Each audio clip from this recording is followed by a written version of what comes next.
What up, fam? Blessings in abundance. It's that guy K, Inner Elevation 9. Hope your day is great. I'm in and out of a storm right now. Internet's going in and out.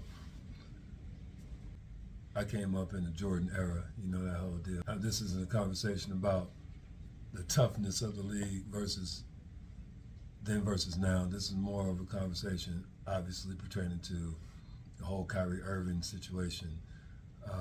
As a hooper and as an educated individual, as a person who's extremely proud of his heritage and constantly learning, constantly seeking, just wanted to tap in and ask some questions, because I've heard the questions asked of this young man, and it seems like the questions are asked with an assumption in mind.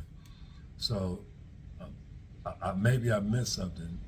I'm not exactly the most astute when it comes to navigating the internets, and I always fancy myself a student first before I conceive to be an expert, even though I got some history doing this game too, right? So I perceive that this man is being held to the fire because he promoted a documentary.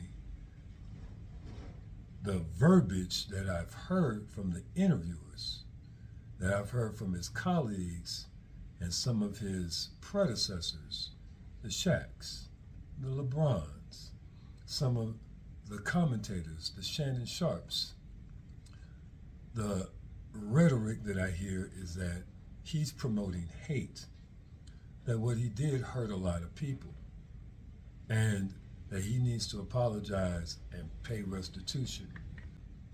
My understanding of hate speech is that it's something that is abusive or derogatory or harmful to individuals or a people group based upon their demographics, their race, their religion, age, etc., etc.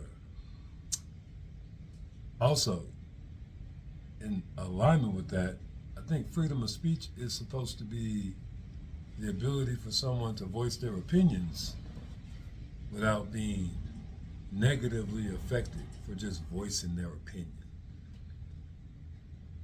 With those two things in mind, as far as I understand from both the interviews and the follow-ups, is that this young man just posted a link to a documentary. Now, upon viewing some of this documentary, I don't agree with everything in the documentary. I didn't see anything hateful. I didn't see anything that sounded abusive or violent. There wasn't a call to do anything to harm anyone. It was a proposal that the claims of some people might be inaccurate. I don't think most of the information in the video is accurate based on my studies. At the same time, if the intent was to start a conversation, why was there no conversation? And who could something like that have possibly hurt?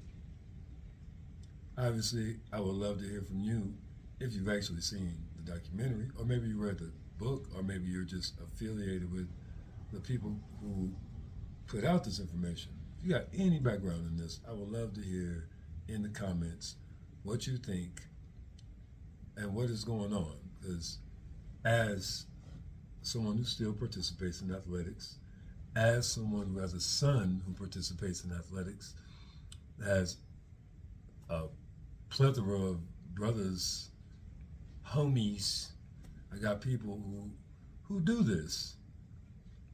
We all do this. We do this game. And as being educated black men, we do this thing called reading and research. And we do this thing called discussion and debate. We do this. You can go to a block in New York right now, and there's going to be some brothers out there discussing and debating their views of religion and politics and things of that nature. At the time of this recording, we're in the middle of an election. we're allowed to discuss and debate the differences and distinctions in what we think about who should be elected and why not.